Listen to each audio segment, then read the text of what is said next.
والسلام على أشرف الأنبياء والمرسلين وعلى آله وأصحابه الطيبين الطاهرين. بسم الله الرحمن الرحيم. ندلتا دي سنن أبو داود دي امام ابو داود متعلق خبر من اوکړه مملو چې مقدمه د کتاب داغه خلاصه دو سیزونه دي. يوم ما يتعلق بالمصنف وما يتعلق بالمصنف. چکم ما يتعلق بالمصنف نو هغه کوي اوس به ما يتعلق بالمصنف چې تعلق تر مصنف پورې لري نو اوس به هغه ذکر کوي ما يتعلق بالمصنف. چې کتاب سره چې متعلق دي د دې کتاب نوم دا سنن دی، سنن ابي داود. سنن دا هغه کتاب ته ویل کېږي چې هغه طرز او طریقه د احادیثو ذکر کولو دا په ترتیب د ابواب فقهیه باندې. امام مسلم خپل کتاب طرز او طریقه چې ذکر کړي دا په ترتیب د ابواب فقهیه باندې. دا تاسو ویلي دي چې فقه کې اول کتاب الطهارت دی، بیا کتاب الصلاه، بیا کتاب الزکات. امام مسلم امام ابو داود اول کتاب الطهارت ذکر کړي او بیا کتاب الصلاه او کتاب الزکات په دې طریقې باندې دا ذکر کړي. دی وجه دې سنن ویلي. سنن ابي داود دا جامع نه دی، ځکه اوس دی ویل چې جامع دې ته ویل کېږي دا مشتمل وي په اته مضامینو باندې: سیر، آداب، تفسیر او عقاید، فتن، احکام، اشراط او مناقب. دا جامع نه دی، ځکه سنن ابي داود کې مغازی نشتا، تفسیر پکې نشتا، زهد د دې وغیرہ د دې متعلق روایت پکې نشتا، نو ځکه ټول مضامین پکې ذکر نه دي، د دې وجه دا جامع نه دی. نو یو د کتاب نوم دې ته سنن وایي، یو وجه د تسمیه او سوال کې دې ته ولې سنن وایي؟ سنن ابي داود ځکه سنن هغه ته ویل کېږي چې هغې طرز او طریقه د احادیثو ذکر کولو په ترتیب د ابوابو فقهیو باندې وي. امام ابو داود خپل کتاب طرز او طریقه چې ذکر کړي دا په ترتیب د ابوابو فقهیو باندې دی، نو ځکه دې ته ویل کېږي سنن. دویم غرض د امام ابو داود یعنی مراد دا دی غرض د مصنف یعنی وجه د تعریف او زمانه د تعریف. امام ابو داود دا تصنیف کړی دی، وجه د تصنیف څه ده او کله دا تصنیف دا کړی. او دریمه مرتبه کې به خصائص د سنن ابي داود دی. څلورم په سنن ابي داود کې ثلاثي حدیث ته نشته. هغه حدیث چې د دیو د نبی صلی الله علیه وسلم په مابین کې درې واسطې وي داسې حدیث ته نشته چې د نبی صلی الله علیه وسلم د دې په مابین کې درې واسطې وي. پنځمه مرتبه کې د سنن ابو داود نسخې امام ابو داود د سنن ابو داود نسخې متعددې ډېرې نسخې دي. دا زموږ چې کوم کتاب دی دا نسخه د چا ده او نورې نسخې څه دي. او شپږم مرتبه کې شروح او حواشي د سنن ابي داود. دې باندې څه شروح دي، څه حواشي د علماو په باندې ذکر کړي دي. په دې کې معتمده او بهترینه شرحه او حاشیه کومه وه. نو یو مسله وجه تسمیه خو دې وویل چې سنن ابي داود ذکر چې دا ترتیب په ترتیب د ابواب فقهیه وو.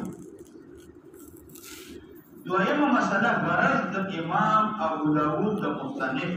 د دې کتاب نه وجه د تعریف تصنیف څه دی. امام ابو داود دا تصنیف ولې وکړ؟ یو غرض مستدلات د ائمو جمع کول چې د ټولو ائمو مستدلات دا جمع کړي. ځکه ائمو په خپلو مسائلو باندې د احادیثو نه دلیل داسې کوله استدلال کې دلیل حدیث پیش کوله ولیکن د دې احادیثو چې ائمو په هغې باندې استدلال کوله نو امام ابو داود د ټولو ائمو مستدلات دلته دا جمع د هر امام د مسلې د استدلال او دلیل لپاره امام ابو داود حدیث جمع کړی چې امام ابو حنیفه چې کوم دلیل لري هغې لپاره دا حدیث دی د امام شافعي چې کوم دلیل لري هغې لپاره دا حدیث دی امام مالک چې کوم مسله فقهي ذکر کړې هغې لپاره دا حدیث دی نو دې وجې نه امام غزالي وایي یکفي للمجتهد من کتب الحدیث هذا الكتاب مجتهد دپاره د احادیثو کتابونو کې همدا کتاب کافي دی علامه ابن قیم وایي چې غرض د امام ابو داود د حاسدینو طاعنینو ائمو باندې د هغې تنقید په ائمو باندې نو د مستدلات د ائمو استیعاب یې وکړو دې لپاره چې د دې د خوله بنده شي د طاعنینو طعن ویونکي په ائمو باندې د هغې خولې بنده علامه ابن قیم وایي چې غرض د امام ابو داود د وجه د تالیف نه غرض څه شی دی د حاسدینو او طاعنینو ائمو باندې چې هغې تنقید کوله په ائمو باندې امام ابو داود مستدلات د ائمو استیعاب یې وکړو دې لپاره چې د طاعنینو د حاسدینو خوله بنده شي لکه ولم باندې خلک داسې وایي امام ابو حنیفه رحمه الله خبره کړې د حدیث نه ثابته نه ده امام شافعي رحمه الله خبره کړې خو حدیث کې ذکر نشته دی چې ځان یې کړی امام ابو داود د ټولو ائمو مستدلات جمع کړل چې طاعنین حاسدین په ائمو باندې د هغې خوله په دې باندې دا بنده شي او پاتې شوه زمانه د تعلیم دا معلومه نه ده او کله چې امام ابو داود کتاب جوړ کړ دا کتاب خپل استاد امام احمد بن حنبل رحمه الله ته پیش کړ نو دا امام احمد بن حنبل وفات په 341 هجري کې شوی دی د دې نه معلومیږي چې زمانه د تعلیم د دې نه مخکې ده خو تعیني زمانه معلومه نه ده امام ابو داود چې کتاب جوړ کړ بیا دا کتاب خپل استاد ته پیش کړ استاد دا کتاب ډېر خوښ کړ د امام احمد بن حنبل استاد ته پیش کړ امام احمد بن حنبل وفات 241 هجري کې شوی دی د دې نه معلومیږي چې زمانه د تعلیم 241 هجري نه مخکې ده خو البته متعینه زمانه د تعلیم معلومه نه ده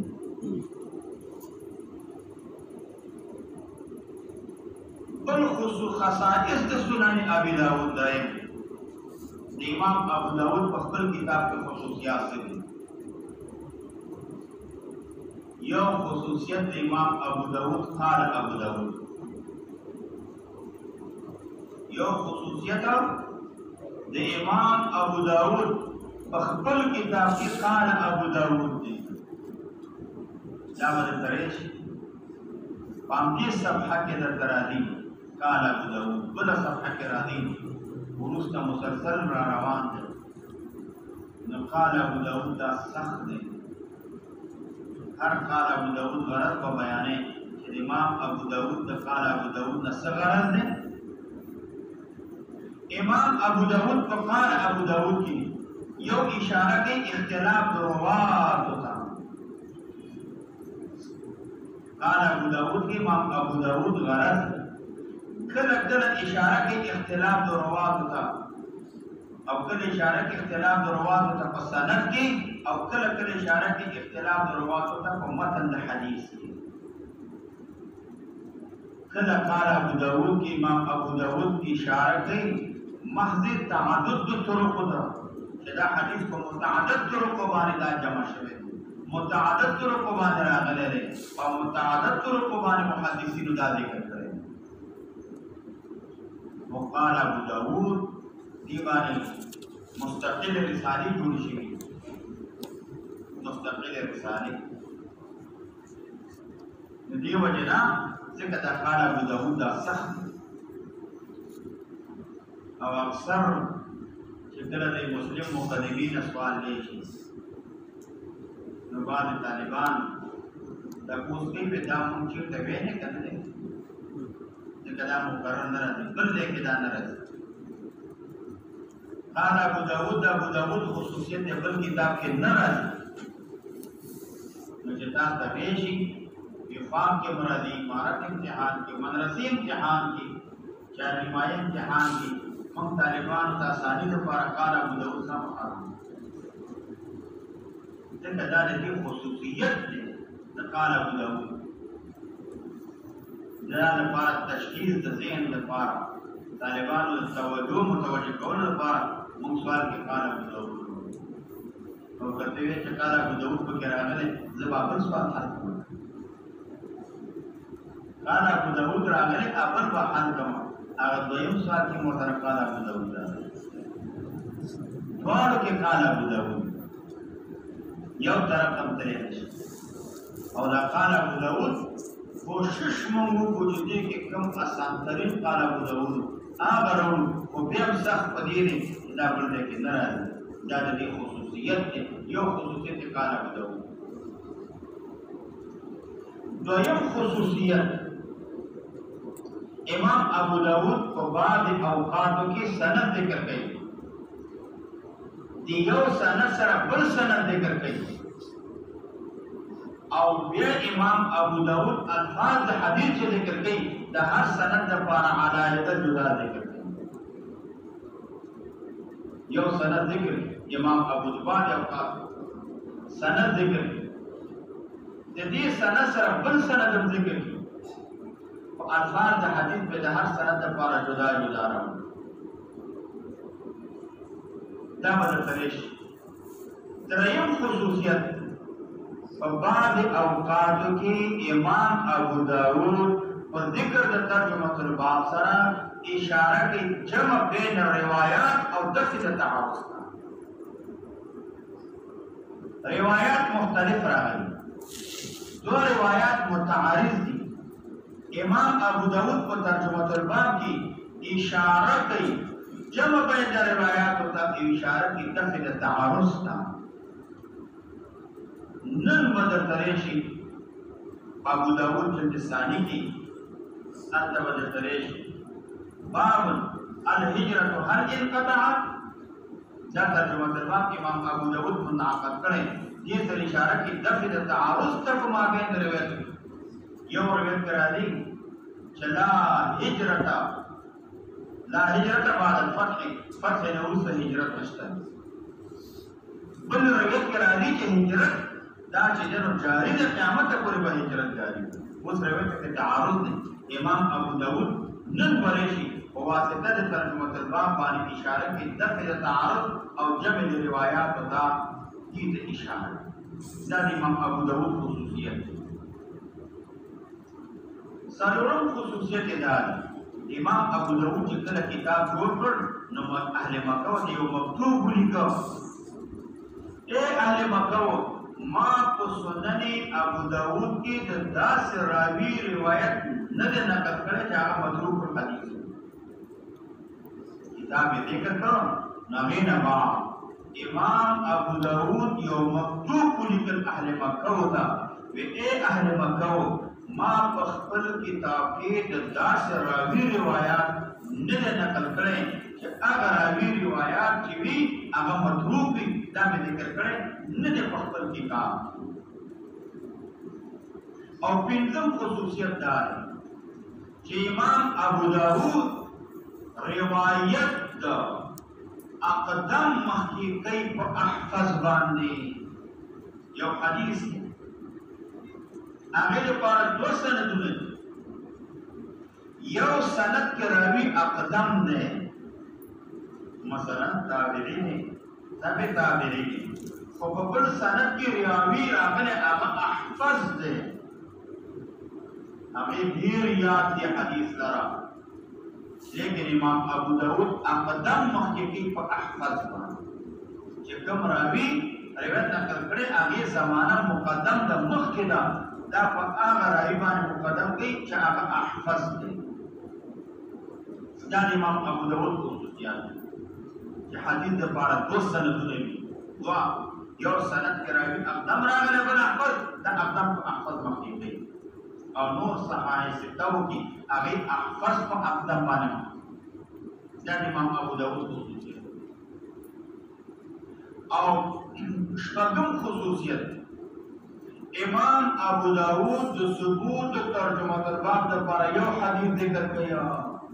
یو حدیث د ثبوت ترجمه الباب دپاره یو روایت ذکر کوي، یو حدیث ذکر کوي. او که زیات روایات ذکر کوي لفائدة الاخرى هغې کې نور فائده وي، مثلا زیادت د لفظ راغلی وي هغې کې یو چې دی نو الفاظ پکې زیات وي، یو زیاتی مسله پکې ذکر شوي وي، الفاظ مختلف دي، نو بل روایت ذکر کوي. ځکه مقصود د امام ابو داود جمع د روایاتو تفسیر د روایاتو نه دی، چې مقصود امام ابو داود جمع او تفسیر د روایاتو نه دی، نو د هر ترجمه الباب دپاره یو روایت ذکر کوي. ته به اول کې یو ټول روایاتو کې ووایې امام ابو داود دلته ولې خلاف کړی، ځکه دا روایت یې ذکر کړی چې د دې وجې نه الفاظ پکې زیات دي، بلې مسئلې ته پکې اشاره دا راغلی. اووم خصوصیت دا دی چې امام ابو داود د یو اوږد حدیث نه په طریقې د اختصار باندې مختصر طریقې باندې امام ابو داود د هغې نه یو روایت اوږد راغلی چې د دې د مسئلې مطابق امام ابو داود په هغې کې اختصار کوي. مثلا روایت راواخلي هغه ځای کې اختصار دی. دا د امام ابو داود خصوصیت دی. حدیث اوږد دی، هغه اوږد حدیث نه امام ابو داود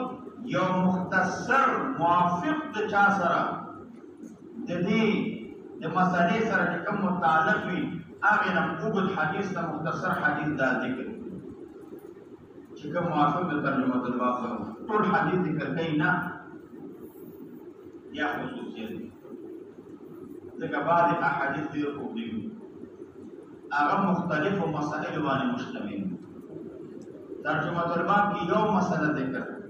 امام ابو داود د اوږد حدیث نه موافق د ترجمه الباب هغه حدیث مختصر ذکر کوي، اوږد حدیث دا ذکر کوي. اتم خصوصیت دا دی چې امام ابو داود دې په 15 احادیثو کې انتخاب د 4800 احادیثو کړی. 15 کې 4800 احادیث. اوس دی ویلي امام مسلم په 3 کې د 4000 احادیثو انتخاب دا کړی. نو معلومیږي دا امام ابو داود په ډېرو احادیثو کې د لږو انتخاب کړی. 15 کې 4800 احادیث انتخاب کړی او امام مسلم په 3 کې د 4000 احادیث انتخاب هغه کړی. او نهم خصوصیت دا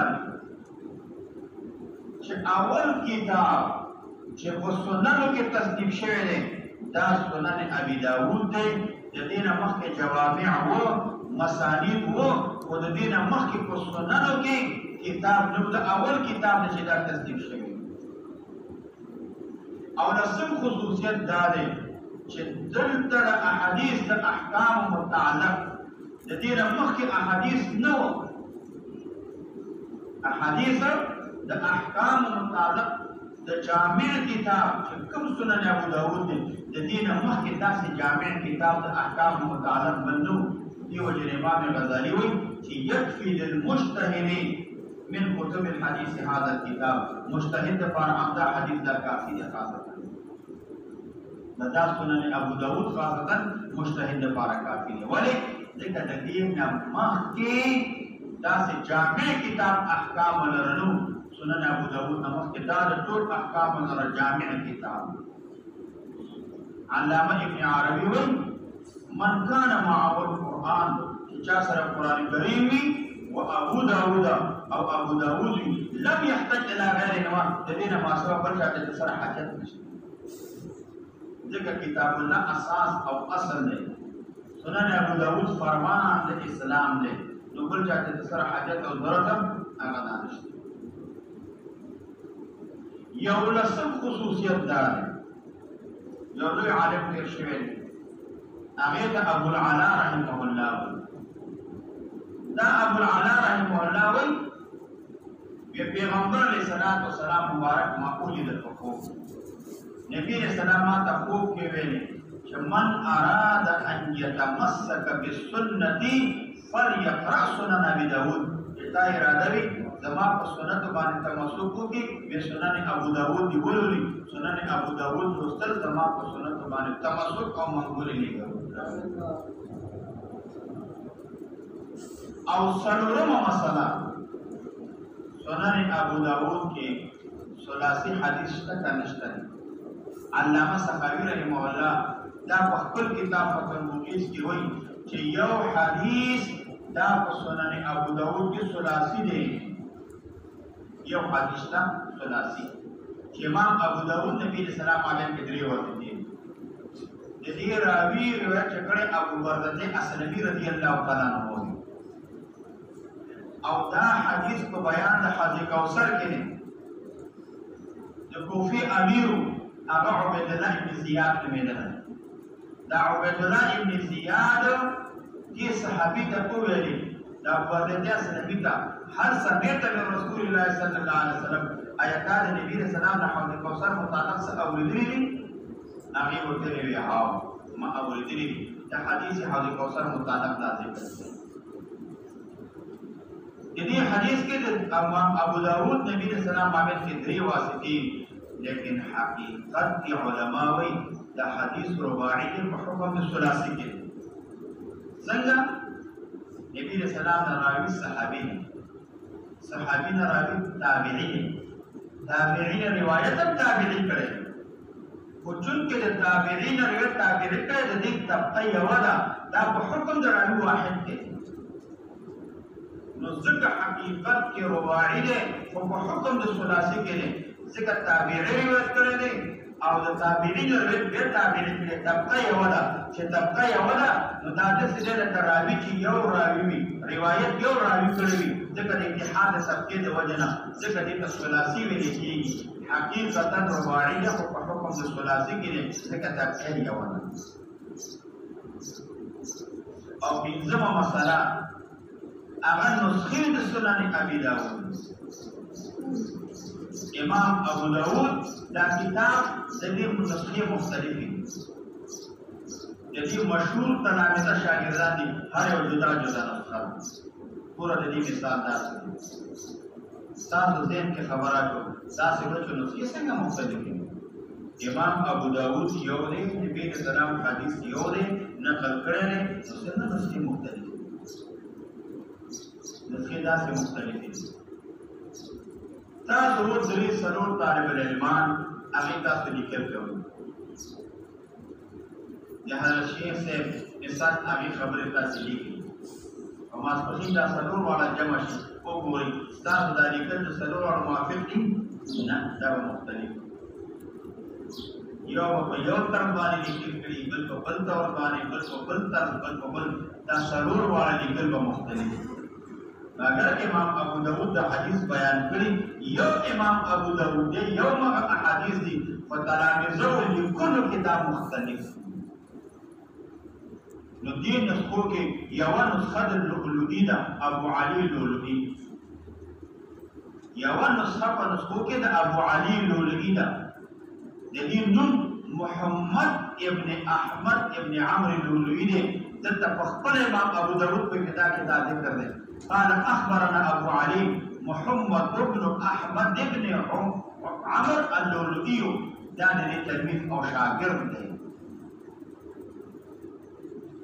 او دا هغه سړی دی چې د امام ابو داود نه روایت د دې نسخې کړی دی. او دا په 215 کې دا اخري هغه څوک دی چې امام ابو داود نه روایت نقل کړی دی. او په ټولو نسخو کې دا صحیح نسخه ده چې دا زموږ استاد په مخ کې کومه کېږي. دې ته نسخه ده ابو علي لؤلؤي ویل کېږي. نسخه ده ابو علي لؤلؤي. د دې نوم محمد ابن احمد ابن عمرو لؤلؤي دی. او دا د بصری اوسیدونکی دا هغه څوک دی چې چا حدیث د امام ابو داود نه نقل کړی او په آخري عمر کې ځکه امام ابو داود 215 کې دا روایت نقل کړی 215 دا آخري هغه څوک دی چې دین امام ابو داود نه روایت نقل کړی او په ټولو نسخو کې دا معتمده نسخه ده او دا نسخه دا رائجه ده په بلاد د مشرق او د هند کې هند او مشرق کې دا نسخه رائجه ده دویمه نسخه د ابن داسان دا د شاګرد دی دا ابو بکر ابن محمد ابن بکر ابن داسه تمار دی ورمه خاصه دا نسخه مشهوره د نسخه د ابن داسه دا په بلاد د مغرب کې مشهوره درېمه نسخه د ابو عیسی